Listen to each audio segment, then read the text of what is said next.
All right, so here's a kitchen that we're doing. We're in the middle of this process, so it's not complete, obviously, but most of the kitchen installation is done. Couple things I want to point out: the filler pieces. And so what we've got, this opening, I don't know the total measurement, but we've got two 18-inch pantries, and then we've got I think this is a 30-inch.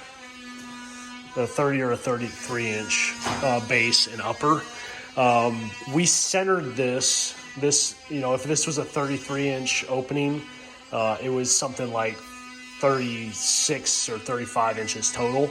So we have these filler pieces on the side here. This is what your base fillers are for. So you can see that fills the gap. And then same thing up here, we've got filler pieces. And in the catalog, these are just, I actually don't know what that, it's like a 42-inch filler piece that we ripped down with the table saw and then nailed from the inside so you don't see any fastener holes. But that's what a filler piece is for. You're generally going to always order filler pieces, base fillers and upper fillers. They do sell these in 8-foot sticks that you can get. In fact, we had one laying around, it's probably in the other room, but it's an 8-foot stick that we can just use for whatever. Always good to have on hand.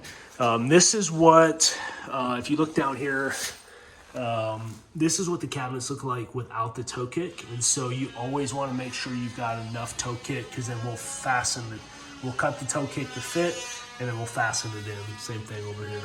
You can see all this. It would cover these gaps. So that's what toe kick does. The fridge. So I wanted to show you this. This is a fridge skin. We've got two, and then we've got a deep 24-inch upper cabinet above there. So the fridge will fit in here. It'll look like a nice little home for it. Not every job needs these. Not every client wants to pay for them. But it is a nice finished look. This is the crown molding for this cabinet. They just did the angled crown. And then when you're looking at heights for your uppers, so these uppers are 36-inch uppers. This is a 9-foot ceiling.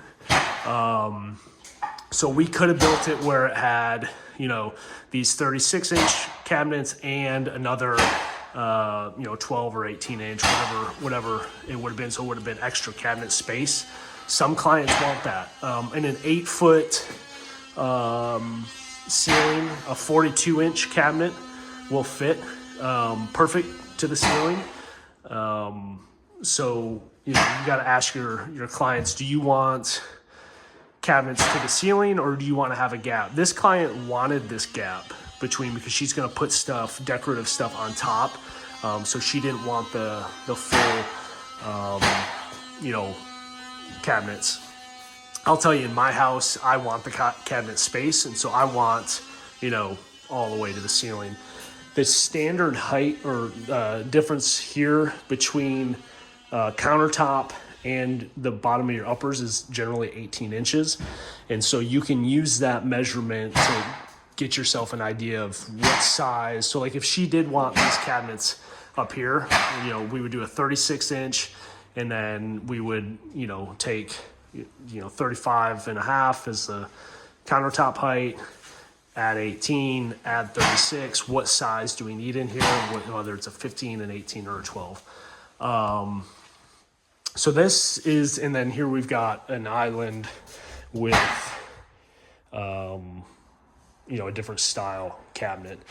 We've got the spice rack here. It's obviously not attached completely yet, but that'll give you an idea too. So, it's important. We had the appliances on site, but we also knew them ahead of time, the specific specs, widths and such.